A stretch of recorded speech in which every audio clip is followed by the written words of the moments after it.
നമസ്കാരം. കേന്ദ്ര സർക്കാരിന്റെ ജനദ്രോഹ നയങ്ങൾക്കും വിലക്കയറ്റത്തിനുമെതിരെ സെപ്റ്റംബർ 1-ന് രാജ്യതലസ്ഥാനമായ ന്യൂഡൽഹിയിൽ സംഘടിപ്പിച്ചിരിക്കുന്ന ബഹുജന ഡൽഹി ചലോ പ്രക്ഷോഭം എന്തു വില കൊടുത്തും പൊളിക്കുക എന്ന ലക്ഷ്യത്തോടെ റെയിൽവേ നടത്തിയ ക്രൂരമായ ചതിക്കെതിരെ കടുത്ത ആക്രോശവുമായി സിപിഐ സംസ്ഥാന സെക്രട്ടറി ബിനോയ് വിശ്വം. കേന്ദ്ര വിരുദ്ധ പ്രക്ഷോഭത്തിൽ പങ്കെടുക്കാനായി ആയിരക്കണക്കിന് പ്രവർത്തകർക്ക് സഞ്ചരിക്കാൻ സിപിഐ മുൻകൂട്ടി പണം നൽകി ബുക്ക് ചെയ്ത പ്രത്യേക ട്രെയിൻ യാതൊരുവിധ മുന്നറിയിപ്പുമില്ലാതെ റെയിൽവേ സർവീസ് റദ്ദാക്കുകയായിരുന്നു.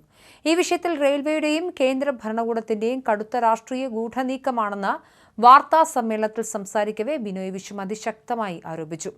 രാംലീല മൈതാനിയിൽ നടക്കുന്ന ചരിത്രപരമായ പ്രക്ഷോഭത്തിൽ പങ്കെടുക്കാനായി കേരളത്തിൽ നിന്നുള്ള 1400-ലധികം വരുന്ന കർഷകരും തൊഴിലാളികളും അടങ്ങുന്ന വലിയൊരു സംഘത്തിന് സഞ്ചരിക്കാൻ 22 ബോഗികളുള്ള ഒരു പ്രത്യേക എക്സ്പ്രസ് ട്രെയിനാണ് സിപിഐ ഔദ്യോഗികമായി ബുക്ക് ചെയ്തിരുന്നത്. ഈ പ്രത്യേക ട്രെയിൻ അനുവദിക്കുന്നതിനായി 9 ലക്ഷം രൂപയാണ് റെയിൽവേ ആദ്യം അഡ്വാൻസ് തുകയായി ആവശ്യപ്പെട്ടത്. എന്നാൽ ഇതിലും ഒരു പടി മുൻപിൽ നിന്ന് പാർട്ടി 10 ലക്ഷം രൂപ മുൻകൂറായി തന്നെ റെയിൽവേയിൽ അടച്ചിരുന്നുവെന്ന് ബിനോയ് വിശ്വം തെളിവുകൾ സഹിതം മാധ്യമങ്ങൾക്ക് മുന്നിൽ വെളിപ്പെടുത്തി.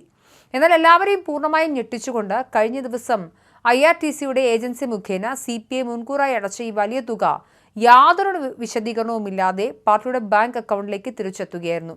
കൊച്ചുവേളിയിൽ നിന്നും ഡൽഹിയിലേക്കുള്ള ഈ സ്പെഷ്യൽ ട്രെയിൻ എന്ത് കാരണത്താലാണ് അവസാന നിമിഷം റദ്ദാക്കിയത് എന്ന കാര്യത്തിൽ റെയിൽവേ ഉദ്യോഗസ്ഥരോ മന്ത്രാലയമോ യാതൊരുവിധ ഔദ്യോഗിക വിശദീകരണവും പാർട്ടിക്ക് ഇതുവരെ നൽകിയിട്ടില്ലെന്ന് ബിനോയ് വിശ്വം ചൂണ്ടിക്കാണിക്കുന്നു. കഴിഞ്ഞ ദിവസങ്ങളിൽ പോലും ഈ പ്രത്യേക ട്രെയിനിന്റെ പ്രധാനപ്പെട്ട സ്റ്റോപ്പുകളും മറ്റ് യാത്രാ ക്രമീകരണങ്ങളും റെയിൽവേയിലെ ഉന്നത ഉദ്യോഗസ്ഥരുമായി പാർട്ടി നേതാക്കൾ നേരിട്ടും ഫോണിലും സംസാരിച്ച് തികച്ചും സൗഹാർദ്ദപരമായി ചർച്ച ചെയ്തിരുന്നതാണ്. എന്നാൽ കഴിഞ്ഞ 3 ദിവസമായി ഇതിന്റെ മുന്നൊരുക്കങ്ങൾക്കായി നേതാക്കൾ ഫോണിൽ ബന്ധപ്പെടാൻ ശ്രമിക്കുമ്പോൾ ഉത്തരവാദിത്തപ്പെട്ട റെയിൽവേ ഉദ്യോഗസ്ഥർ ഫോൺ എടുക്കാനോ അല്ലെങ്കിൽ അയക്കുന്ന സന്ദേശങ്ങൾക്ക് മറുപടി നൽകാനോ കൂട്ടാക്കാതെ പൂർണ്ണമായി മുങ്ങി നടക്കുകയാണെന്നും അദ്ദേഹം വളരെ വൈകാരികമായി വ്യക്തമാക്കി. കേരളത്തിന് പുറമെ അയൽ സംസ്ഥാനങ്ങളായ തമിഴ്നാട്, തെലങ്കാന, ആന്ധ്രാപ്രദേശ് എന്നീ സംസ്ഥാനങ്ങളിലെ CPI ഘടകങ്ങൾക്കും സമാന രീതിയിൽ ട്രെയിനുകൾ റദ്ദാക്കപ്പെട്ട ദുരനുഭവമുണ്ടായി എന്നും അദ്ദേഹം മാധ്യമങ്ങൾക്ക് മുന്നിൽ പറഞ്ഞു. എന്നാൽ ഇത്തരം തറവേലകളും റെയിൽവേയുടെ ഭാഗത്തുനിന്നുണ്ടാകുന്ന പ്രതികാര നടപടികളും കണ്ട് ഭയന്ന് ഒളിച്ചോടുന്ന പ്രസ്ഥാനമല്ല CPI എന്നും സമരത്തിൽ നിന്നും ഒരടി പോലും പിന്നോട്ടില്ലെന്നും ബിനോയ് വിശ്വം ഉറപ്പിച്ചു പറഞ്ഞു. ലഭ്യമായ എല്ലാ യാത്രാമാർഗങ്ങളിലൂടെയും ഏത് പ്രതിസന്ധിയും അതിജീവിച്ച് പ്രവർത്തകർ കൃത്യസമയത്തിന് ഡൽഹിയിൽ എത്തുക തന്നെ ചെയ്യും. കേന്ദ്ര സർക്കാരിന്റെ ഇത്തരം വഞ്ചനാപരമായ നീക്കത്തോടെ ഡൽഹി പ്രക്ഷോഭത്തിൽ പങ്കെടുക്കാൻ എത്തുന്ന പ്രവർത്തകരുടെയും സാധാരണക്കാരുടെയും എണ്ണം ഇനിയും 10 മടങ്ങ് വർദ്ധിക്കുമെന്നും അദ്ദേഹം മുന്നറിയിപ്പ് നൽകി.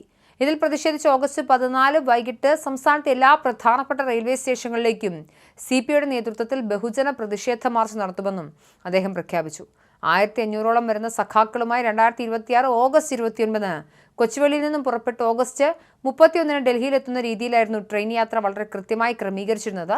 സെപ്റ്റംബർ 1 രാംലീല മൈതാനത്തെ വമ്പൻ സമരത്തിന് ശേഷം സെപ്റ്റംബർ 2 ഡൽഹിയിൽ നിന്നും മടങ്ങി സെപ്റ്റംബർ 4 തിരുവനന്തപുരത്ത് തിരിച്ചെത്തുന്ന രീതിയിലായിരുന്നു പ്ലാൻ ചെയ്തിരുന്നത്. ഈ പ്ലാനുകളാണ് കേന്ദ്രത്തിന്റെ ഇടപെടലിൽ റെയിൽവേ തകിടം മറിച്ചത്.